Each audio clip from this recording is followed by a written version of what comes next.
Boys and girls, today what we're going to work on is something that I noticed yesterday as you were taking your mock FSA. Some of you have kind of forgotten some of the strategies that we learned when we were doing our nonfiction reading unit. If you remember when we were talking about writing a summary, we talked about how we should dissect the text and break it into parts. Well, when you're reading a text set in preparation for writing an essay, it's important to keep that in mind. Think about what you know about text structure.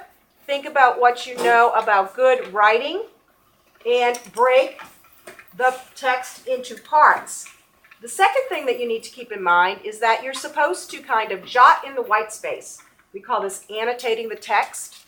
Jotting in the white space helps you to leave what I like to call breadcrumbs so that you can find your way back to that spot in the text, so that you're not having to go back and reread over and over and over again. So I'm going to kind of model with you. We have a paired text here. It's a text set called Hamburgers and Tacos, and source one is an article about hamburgers. And I'm going to model with that during our mini lesson, and then I'm going to send you off to independent time and have you annotate the tacos article. Okay, so let's go ahead and start. If you could look down at your paper and make sure that you follow directions and that you've put your first name, last name, and date at the top of your page. And I'm going to start by reading this article on hamburgers. Source one, Hamburgers History. How a humble ground beef patty became America's most popular food. Now, the author here, Lauren Tarshish, she's the one that writes the I Survived series. And so she also writes for Storyworks. She writes a lot of those narrative nonfiction. Okay, what's more American than a juicy hamburger? We eat nearly 50 billion burgers a year. From the $1.35 burgers we grab at McDonald's to the gourmet creations served at some of the finest restaurants in the country. Many people have claimed credit for inventing the hamburger. There's Charlie Negrin, who insisted that he served up the first burger at a Wisconsin State Fair in 1885. There is Ohio's Frank Menchie's, who took credit for having invented the hamburger and the ice cream cone. There's Walter Anderson, who said he invented the burger while working at a diner in Wichita, Kansas. One day during the lunchtime rush, Anderson claimed he was panicking because so many hungry customers were waiting for their food. He glared at the meatball sizzling on the grill, furious that it wouldn't cook faster. Desperate, Anderson took his spatula and whack! He flattened the round meatball into a disc. Minutes later, it was all cooked. Ta-da! The hamburger was born. Or was it? Okay, so I'm thinking as a good writer, I'm noticing a couple of things. I know that always at the beginning of nonfiction and in the beginning of essay writing, we always want to engage the reader. And to me, this section, these first three paragraphs, actually four because we have this small paragraph here. What part of the article do you think this is? What would you label this? What part what would you say? I would say it's the introduction. It's the introduction. Very good. Okay, so go ahead and make sure that you write that. And also, notice what the author did here.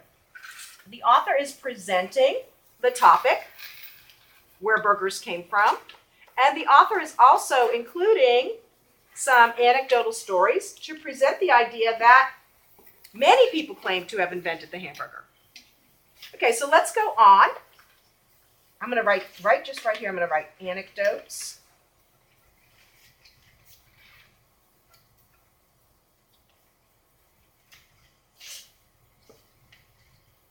And anecdotes are stories. And the purpose in this part is to engage the reader. It also provides some background information and presents the idea that more than one person is taking claim for inventing the hamburger. So let's go down here. Cheap ground beef. Okay, so luckily we have this heading. We're still in the hamburger history. According to experts in food history, No one person really deserves credit for inventing the ground meat patty. The recipe for the modern hamburger was likely born in Germany. And I'm just going to write that word right here. A country famous for its sausages and other spiced ground meats. During the 1800s, millions of Germans immigrated to the United States. Their hearts were full of dreams of a new life in America, but their stomachs growled for foods from their native land. Ground beef was cheap in the U.S., and German factory workers in cities like Chicago enjoyed lunching on beef patties tucked inside sliced rolls. Soon enough, this food gained a name, the Hamburg steak, in honor of the city of Hamburg in northern Germany. So it comes from Germany. How was this brought to the United States? Who brought this food to the United States? Aiden? Specifically, use a specific, remember, precise, domain-specific word. What would you say?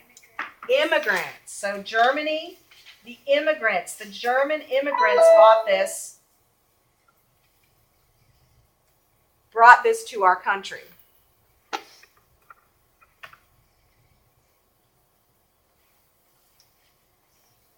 Okay, so now I'm going to move on.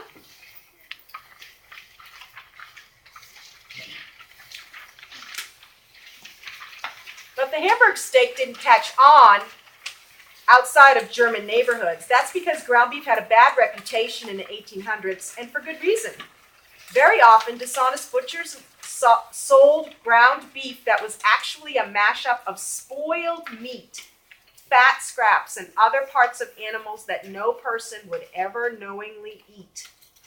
To most Americans, ground beef was an unhealthy food to be avoided, but that was about to change.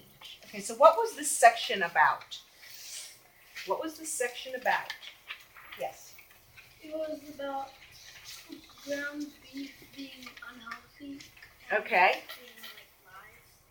Okay, it's kind of unhealthy. What did it specifically say? What did it specifically say? Oliver? It has a bad reputation.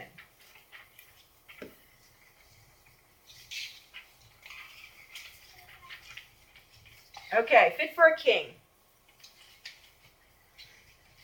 Remember Walt Anderson and his smashed meatball? Even if he didn't really invent the hamburger, historians do credit him with making the hamburger popular. Okay, so as a good reader, I'm already thinking, oh, this was a problem, right? The bad reputation was a problem. It made it unpopular. And it sounds to me, I haven't even read the whole section yet, but it almost sounds to me like this could be what? The solution. How it became popular. In 1921, Anderson teamed up with a businessman named Billy Ingram to open a restaurant specializing in hamburgers. To help their customers overcome their fear of ground beef, the men would let diners peer into the kitchen and watch workers grind up hunks of fresh beef and turn them into delicious patties. They created advertisements that emphasized the cleanliness of their restaurant and the wholesomeness of their ingredients. They gave their eatery a name that suggested a sparkling, clean restaurant fit for a king, White Castle. The plan worked. White Castle was a hit. By the 1950s, the hamburger was the most popular food in America. Over the decades, fast food restaurants like White Castle and McDonald's have earned billions of dollars satisfying the American hunger for burgers.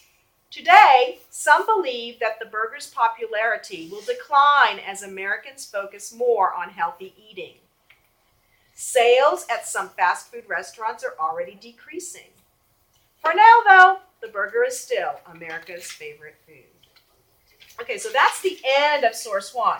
All right, so let's think about what we've learned today. First of all, we've learned that we need to remember to apply our nonfiction reading strategies to our reading of a text set. We need to chunk it into sections. We need to remember to annotate the text by writing words and phrases in the white space to help us find our way back. Okay, so what I want you to do is today during independent time is I want you by yourself to read through source 2, Tacos Take Over, and do the same thing that I just modeled for you.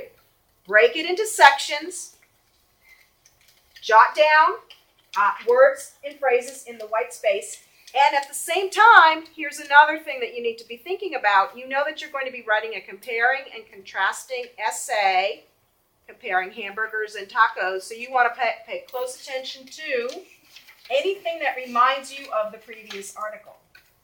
Okay, so keep that in mind while you work. Any questions before you go to work time? Okay, please make your way back to your seats.